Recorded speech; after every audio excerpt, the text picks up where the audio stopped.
नमस्कार दोस्तों, weekly current affairs test series में आप सभी का हार्दिक अभिनंदन है। यूपीएससी स्टाइल के प्रश्न आपको इस वीडियो के अंतिम भाग में मिलेंगे। पहला प्रश्न है, भारत अंतर्राष्ट्रीय विज्ञान महोत्सव का 9वां संस्करण कहां आयोजित किया गया?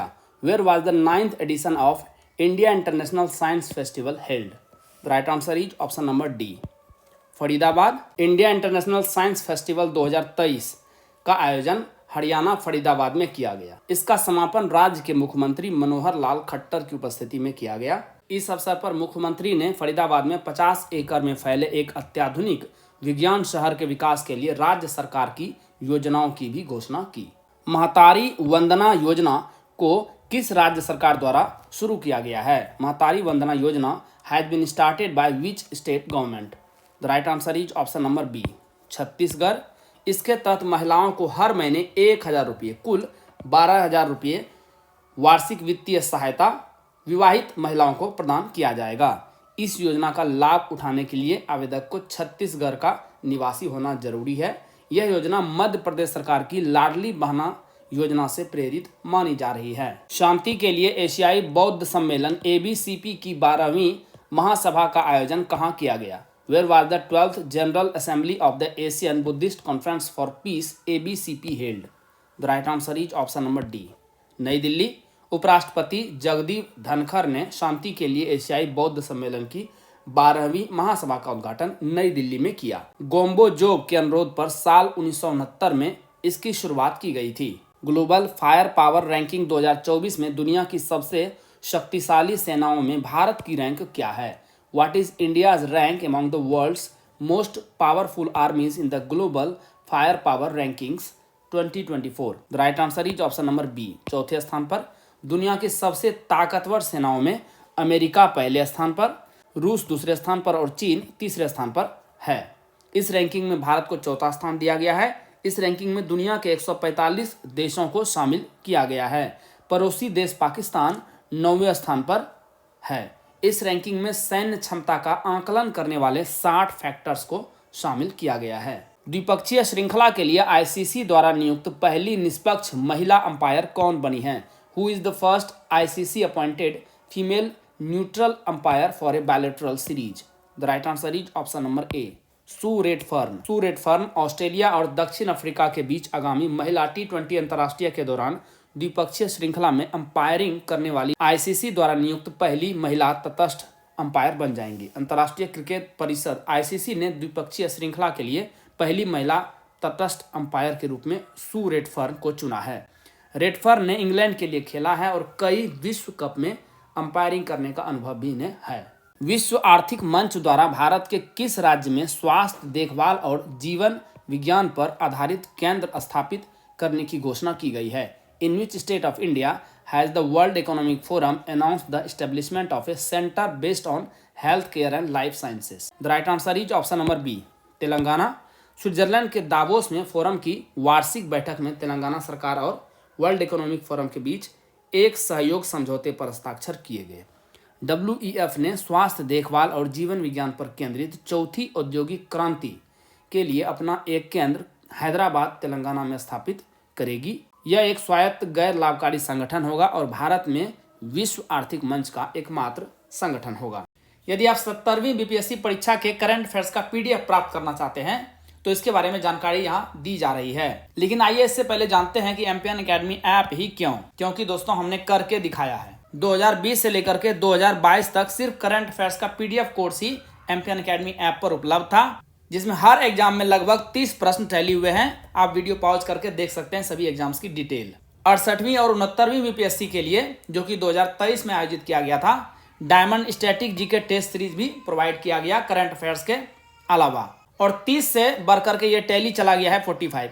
और इस बार 70वीं BPSC के लिए हमने NCERT का कोर्स लॉन्च किया है और असली धमाका होगा 2024 में। तीनों कोर्स मिला करके 70वीं BPSC में हमारा टैली का टारगेट है 120, यानी 150 में से 120 प्रश्न टैली करना है और सिलेक्शन को पक्का करना है। दोस्तों इन एग्जाम्स में एमपीएन अकेडमी ऐप से टैली किए गए सारे प्रश्नों की पूरी डिटेल वीडियो के रूप में आपको टेलीग्राम पेज पर मिल जाएगी। साल भर का करंट अफेयर्स आप केवल 18 घंटे में रिवाइज कर पाएंगे। क्या क्या मिलेगा आपको? 3 तरह के कंटेंट मिलेंगे। वीकली करंट एमसीक्यूज नेशनल और इंटरनेशनल का, एक पीडीएफ को रिवाइज करने में 6 मिनट का समय लगेगा।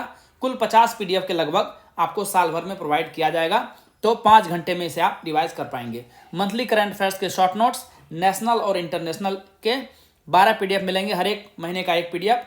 एक पीडीएफ को रिवाइज करने में 30 मिनट का समय लगेगा, कुल 6 घंटे में इसे रिवाइज कर लेंगे। और बिहार मंथली करंट अफेयर्स के 14 पीडीएफ आपको मिलेंगे, जिसमें बजट और इकोनॉमिक सर्वे यहाँ भी प्रोवाइड किया जाएगा और यहाँ भी। एक पीडीएफ को रिवाइज करने में 30 मिनट, कुल 7 घंटे। इस प्रकार से 18 घंटे में साल भर का करंट अफेयर्स आप एक बार रिवाइज कर पाएंगे। एमपीएन एकेडमी ऐप पर 2 प्रकार के टेस्ट सीरीज आपको मिलेंगे। एक है एनसीईआरटी टेस्ट सीरीज, बिल्कुल न्यू बीपीएससी और यूपीएससी स्टाइल वाले एमसीक्यूज आपको मिलेंगे।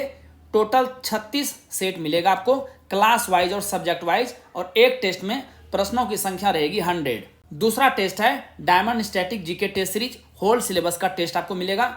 एक टेस्ट में 120 प्रश्न रहेंगे और सेट की संख्या रहेगी 25। दोनों टेस्ट सीरीज आपको निगेटिव मार्किंग के साथ उपलब्ध है। आपको 70वीं बीपीएससी प्रारंभिक परीक्षा के ये पीडीएफ और टेस्ट सीरीज मिलेगा कैसे? गूगल प्ले स्टोर पर एमपीएन एकेडमी टाइप कीजिए, इस तरह का लोगो दिखेगा, ऐप को इंस्टॉल कीजिए। ओटीपी देने के बाद ऐप खुलेगा। स्टोर सेक्शन में नीचे चले जाइएगा, वहां पर आपको कोर्सेस मिलेंगे। 3 प्रकार के कोर्सेस उपलब्ध हैं। करंट अफेयर्स पीडीएफ कोर्स 70वीं बीपीएससी के लिए, टेस्ट सीरीज 2 प्रकार के एनसीईआरटी और diamond static GK test series. Course पर क्लिक करते ही नीचे पेमेंट का लिंक मिलेगा।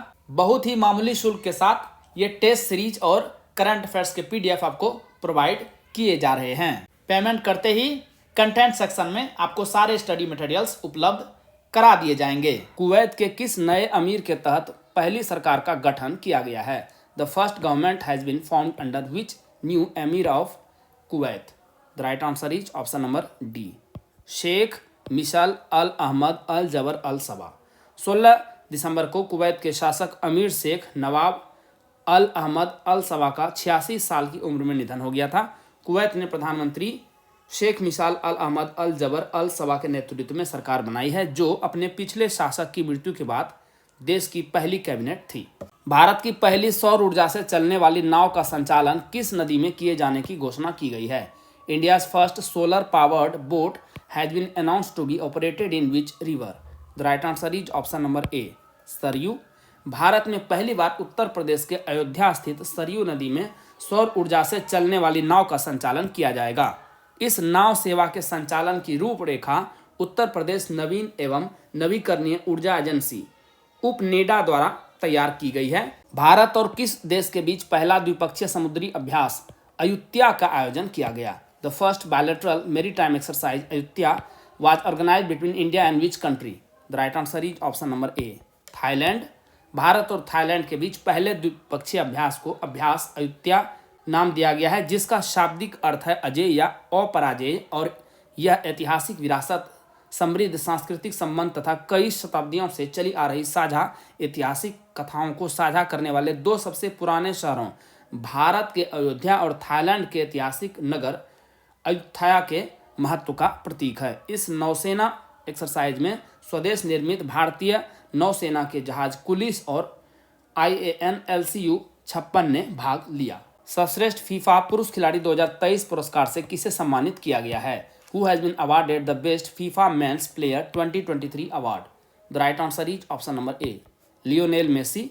इन्होंने इस रेस में एर्लिंग हालैंड और किलियन मबाप्पे जैसे खिलाड़ियों को पीछे छोड़ा है। पिछले 4 साल में यह तीसरी बार है जब मेसी को यह अवार्ड मिला है। इन्होंने कुल 8वीं बार यह सम्मान हासिल किया। स्पेन और बार्सिलोना की स्ट्राइकर एटाना बोनमटी को सर्वश्रेष्ठ फीफा महिला खिलाड़ी का पुरस्कार दिया गया है। सर्वश्रेष्ठ फीफा पुरुष गोलकीपर बने हैं एडरसन, और सर्वश्रेष्ठ फीफा महिला गोलकीपर बनी है मैरी अब्स। निम्न में से किस जहाज को भारतीय नौसेना द्वारा सेवा मुक्त कर दिया गया है? Which of the following ships has been decommissioned by the Indian Navy? The right answer is option number B, INS Cheetah. राष्ट्र को 4 दशकों की गौरवशाली सेवा प्रदान करने के बाद भारतीय नौसेना के जहाज चीता, गुलदार और कुंभीर को सेवा मुक्त कर दिया गया है। डीकमीशनिंग कार्यक्रम पोर्ट ब्लेयर में एक पारंपरिक समारोह में आयोजित किया गया था। चीता, गुलदार और कुंभीर को पोलैंड के ग्डिनिया शिपयार्ड में तैयार किया गया था। 75वें एमी अवार्ड 2024 में सर्वश्रेष्ठ ड्रामा सीरीज का खिताब किसे प्रदान किया गया? विच was awarded the title of Best Drama Series at the 75th Emmy Awards 2024. The right answer is option number C, Succession. The bear और सक्सेशन प्रत्येक ने 6 पुरस्कारों पर कब्जा किया। द बियर को सर्वश्रेष्ठ कॉमेडी का खिताब दिया गया। रोड्रेज ड्रामा बीफ ने सर्वश्रेष्ठ लिमिटेड एडिशन का अवार्ड अपने नाम किया। ड्रामा सीरीज में मुख्य अभिनेत्री के लिए एमी पुरस्कार 2024 किसने जीता? Who one Emmy award 2024 for lead actress in A drama series? The right answer is option number ए, सारा स्नूक। ऑस्ट्रेलियाई कलाकार सारा स्नूक ने HBO श्रृंखला सक्सेशन में मीडिया टाइकून लोगॉन राय की इकलौती बेटी की भूमिका के लिए एक नाटक श्रृंखला में मुख्य अभिनेत्री का अपना पहला एमी पुरस्कार जीता है। ड्रामा सीरीज की कैटेगरी में कीरन कल्किन सक्सेशन के लिए ही को सर्वश्रेष्ठ एक्टर का अवार्ड दिया गया। एशिया के सबसे बड़े विमान एक्सपो विंग्स इंडिया 2024 का आयोजन किस शहर में किया गया? Asia's largest aviation expo Wings India 2024 was organised in which city? The right answer is option number C, Hyderabad. 2 वर्ष में एक बार होने वाले इस आयोजन के 8वें संस्करण का उद्घाटन केंद्रीय नागरिक उड्डयन मंत्री ज्योतिरादित्य एम सिंधिया ने हैदराबाद के बोगमपेट हवाई अड्डे पर एशिया के सबसे बड़े विमानन एक्सपो विंग्स इंडिया 2024 का उद्घाटन किया। इस कार्यक्रम में 106 देशों के 1500 प्रतिनिधि और 5000 व्यापारिक आगंतुक शामिल हुए जो एरोस्पेस इंजीनियर, एयरलाइंस, हवाई अड्डा एजेंसियों से जुड़े हुए हैं। अयोध्या के राम मंदिर को समर्पित स्मारक डाक टिकटों की एक सीरीज किसके द्वारा लॉन्च किया गया है? Who has launched a series of commemorative postage stamps dedicated to the Ram temple of Ayodhya? The right answer is option number B, Narendra Modi. प्रधानमंत्री नरेंद्र मोदी ने अयोध्या में राम मंदिर को समर्पित स्मारक डाक टिकटों की एक सीरीज और दुनिया भर के टिकटों वाली एक पुस्तक जारी की। 6 अलग अलग डिजाइन के साथ ये टिकट श्री राम जन्मभूमि मंदिर के सार को दर्शाते हैं। अयोध्या में नवनिर्मित राम मंदिर निर्माण के मुख्य वास्तुकार कौन हैं? Who is the chief architect of the newly constructed Ram temple in Ayodhya? The right answer is option number C, Chandrakant Sompura. 22 जनवरी 2024 को अरुण योगीराज, ध्यान में रखिएगा, द्वारा निर्मित रामलला की मूर्ति का बहुप्रतीक्षित प्राण प्रतिष्ठा समारोह अयोध्या में आयोजित किया गया, जिसमें प्रधानमंत्री नरेंद्र मोदी ने नवनिर्मित भवन मंदिर में अनुष्ठान का नेतृत्व किया। इन्होंने मंदिर के गर्भगृह में रामलला की मूर्ति का अनावरण भी किया। राम मंदिर के वास्तुकार कौन है? चंद्रकांत सोमपुरा, जिनके पिता सोमनाथ मंदिर के वास्तुकार प्रभाकर सोमपुरा थे। इनके द्वारा तैयार किए गए उल्लेखनीय मंदिरों में गुजरात का सोमनाथ मंदिर, मुंबई का स्वामी नारायण मंदिर, गुजरात का अक्षरधाम मंदिर परिसर और कोलकाता का बिरला मंदिर शामिल है। तो ध्यान में रखिएगा, रामलला की मूर्ति के आर्किटेक्ट कौन है? यह है अरुण योगीराज, और ये जो मंदिर परिसर है इसके आर्किटेक्ट हैं चंद्रकांत सोमपुरा। एमपीएन एकेडमी का टेलीग्राम पेज अवश्य ज्वाइन करें। टेलीग्राम पर सर्च कीजिए एमपीएन एकेडमी, इस प्रकार से लोगो दिखेगा। क्या क्या मिलेगा आपको इसमें? बीपीएससी से संबंधित अपडेटेड न्यूज आपको मिलेगी। बीपीएससी प्रिपरेशन से संबंधित स्ट्रेटजी और प्लानिंग की पीडीएफ आपको फ्री में उपलब्ध कराई जाती है। टेस्ट सीरीज जो ऐप पोर्टल पर उपलब्ध कराया जाता है, उसका सिलेबस और टॉपर का रिजल्ट भी एमपीएन एकेडमी ऐप के कोर्सेस और यूट्यूब के वीडियो अपडेट्स भी आपको मिलेंगे, तो इस पेज को अवश्य ज्वाइन कीजिए। भारत के नंबर 1 शतरंज खिलाड़ी कौन बने हैं? Who has become India's number 1 chess player? The right answer is option number C, R Praggnanandhaa. भारतीय युवा शतरंज खिलाड़ी आर प्रज्ञानंद, रमेश बाबू प्रज्ञानंद ने नीदरलैंड में आयोजित टाटा स्टील मास्टर्स में विश्व शतरंज चैंपियन डिंग लीरेन को हरा दिया। इस जीत के साथ प्रज्ञानंद विश्वनाथन आनंद के बाद मौजूदा चैंपियन को हराने वाले दूसरे भारतीय बन गए। वह लाइव रेटिंग के मामले में आनंद को पीछे छोड़ करके भारत के नए शतरंज के नंबर 1 खिलाड़ी भी बन गए हैं। भारत द्वारा लिथियम की खोज और खनन के लिए किस देश के साथ करार किया गया है? With which country has India signed an agreement for exploration and mining of lithium? The right answer is option number C, Argentina.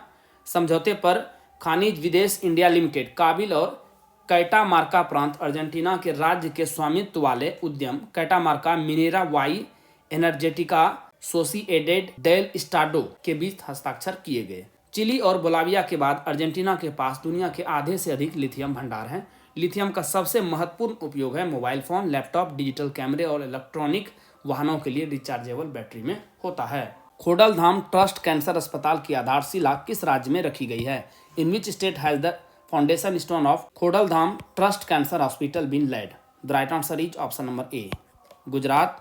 केंद्रीय स्वास्थ्य मंत्री मनसुख मंडाविया और गुजरात के मुख्यमंत्री भूपेंद्र पटेल ने राजकोट में इस ट्रस्ट कैंसर अस्पताल की आधारशिला रखी। इसका निर्माण श्री खोडलधाम ट्रस्ट राजकोट की ओर से किया जा रहा है। इंडिया ओपन बैडमिंटन 2024 महिला एकल टाइटल का खिताब किसने जीता?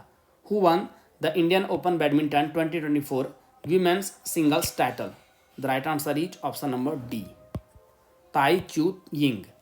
चीनी ताइपे की दिग्गज बैडमिंटन खिलाड़ी ताई चू यिंग ने इंडिया ओपन 2024 महिला एकल का खिताब जीत लिया है। इन्होंने नई दिल्ली के केडी जादव इंडोर स्टेडियम में खेले गए फाइनल में चीन की चैन यू फेई को मात दी। संयुक्त राष्ट्र महासभा के 78वें सत्र के अध्यक्ष कौन हैं जो जनवरी 2024 में भारत की यात्रा पर आए थे? Who is the president of the 78th session of the UN General Assembly who visited India in January 2024? The right answer is option number C, Dennis Francis. संयुक्त राष्ट्र महासभा के 78वें सत्र के अध्यक्ष डेनिस फ्रांसिस, जो कि त्रिनिदाद और टोबैगो के राजनयिक हैं, भारत की 5 दिवसीय यात्रा पर नई दिल्ली आए थे। विदेश मंत्रालय ने कहा कि यह यात्रा भारत संयुक्त राष्ट्र संबंधों को आगे बढ़ाने और भारत की प्राथमिकताओं और वैश्विक चुनौतियों पर विचारों का आदान प्रदान करने का एक अवसर है। फोर्ब्स के अनुसार दुनिया की सबसे मजबूत करेंसी कौन सी है? According to Forbes, which is the strongest currency in the world? The right answer is option number C, Kuwaiti dinar. एक कुवैती दिनार की अमेरिकी डॉलर में कीमत कितनी है? 3.25 यूएस डॉलर। कुवैती दिनार के बाद बहरीनी दिनार और ओमानी रियाल क्रमशः दूसरे और तीसरे स्थान पर है। टॉप 3 पोजीशन पर खाड़ी देशों का ही कब्जा है। एक कुवैती दिनार की कीमत रुपये में देखेंगे तो वो है 270.10 के लगभग। हालांकि यह वैश्विक बाजार के हिसाब से घटता बढ़ता रहता है। किस भारतीय संस्थान ने E mobility simulation lab launch करने के लिए अल्टेयर के साथ करार किया है? Which Indian institute has tied up with Altair to launch E mobility simulation lab? The right answer is option number B, IIT Madras. भारतीय प्रौद्योगिकी संस्थान मद्रास आईआईटी मद्रास ने E mobility solution lab launch करने के लिए अल्टेयर के साथ हाथ मिलाया है। आईआईटी मद्रास का इंजीनियरिंग डिजाइन विभाग अल्टेयर के वित्तीय सहयोग से इसका विकास करेगी। Altair simulation high performance computing HPC और आर्टिफिशियल इंटेलिजेंस एआई से जुड़ी कंपनी है। मुख्यमंत्री महिला उद्यमिता अभियान की शुरुआत किस राज्य में की गई है? In which state has the chief minister Mahila Udyamita Abhiyan been started? The right answer is option number B, Assam. यह योजना उन ग्रामीण महिलाओं के विकास को बढ़ावा देने के लिए डिजाइन की गई है जो स्वयं सहायता समूहों का हिस्सा है और इन्हें प्रति सदस्य 1 लाख रुपये की लक्ष्य वार्षिक आय के साथ ग्रामीण सूक्ष्म उद्यमियों में परिवर्तित किया जाता है। इस पहल में अनूठी शर्तें शामिल हैं जिनसे विशेष रूप से महिलाओं को लाभ के लिए अर्हता प्राप्त करने वाले बच्चों की संख्या पर ध्यान केंद्रित किया जा सकता है। सामान्य और ओबीसी महिलाओं के लिए है योजना के लिए अर्हता प्राप्त करने हेतु 3 बच्चों तक सीमित है। एसटी और एससी के लिए 4 बच्चे और मोरन मोटोक और ट्री ट्राइब्स के लिए भी अधिकतम 4 बच्चे। आइए अब यूपीएससी स्टाइल के प्रश्नों को हल करते हैं। विश्व आर्थिक मंच के बारे में निम्नलिखित कथनों पर विचार करें। Consider the following statements about world economic forum. सही उत्तर चुनना है। जर्मन प्रोफेसर पॉल क्रूगमैन ने वर्ष 1971 में इसकी स्थापना की थी। नहीं, ये गलत है। जर्मन प्रोफेसर क्लॉस श्वाब ने वर्ष 1971 में इसकी स्थापना की थी, जिसे मूल रूप से यूरोपीय प्रबंधन मंच के रूप में जाना जाता था। इसका मुख्यालय जिनेवा स्विट्जरलैंड में है। ये सही है। वैश्विक प्रतिस्पर्धा रिपोर्ट यानी ग्लोबल कॉम्पिटिटिवनेस रिपोर्ट इसी के द्वारा प्रदर्शित की जाती है। बिल्कुल सही है, इसी के द्वारा प्रकाशित की जाती है। तो सही जवाब हो जाएगा ऑप्शन नंबर बी, केवल 2 और 3 सही है। अभी न्यूज में क्या है, विश्व आर्थिक मंच द्वारा 15 से 19 जनवरी तक स्विट्जरलैंड के दावोस में अपनी वार्षिक बैठक का आयोजन किया गया। मलेरिया के बारे में निम्नलिखित कथनों पर विचार करें। Consider the following statements about malaria. सही उत्तर चुनना है। यह प्लाज्मोडियम परजीवी के कारण होता है। बिल्कुल सही। यह संक्रमित मादा एनोफिलीज मच्छर के काटने से फैलता है। यह भी सही है। परजीवी यकृत तक पहुंचते हैं और परिपक्व होते हैं और फिर लाल रक्त कोशिकाओं यानी रेड ब्लड सेल्स को संक्रमित करते हैं। यह भी सही है। क्लोरोक्विन एक दवा है जिसका उपयोग मुख्य रूप से इस बीमारी की रोकथाम और इलाज के लिए किया जाता है, यह भी सही है। तो सही जवाब हो जाएगा option number D.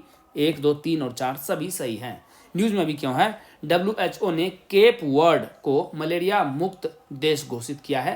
Cap word वर्तमान में मॉरिशस तथा अल्जीरिया के साथ अफ्रीकी क्षेत्र में WHO द्वारा प्रमाणित मलेरिया मुक्त होने वाला तीसरा देश बन गया है। निम्नलिखित कथनों पर विचार करें। Consider the following statements. Bharat विश्व में दलहन का सबसे बड़ा उत्पादक, वैश्विक उत्पादन 25%, उपभोक्ता भी सबसे बड़ा है, विश्व खपत का 27% और इम्पोर्टर यानी आयातक भी है 14%। बिल्कुल सही है।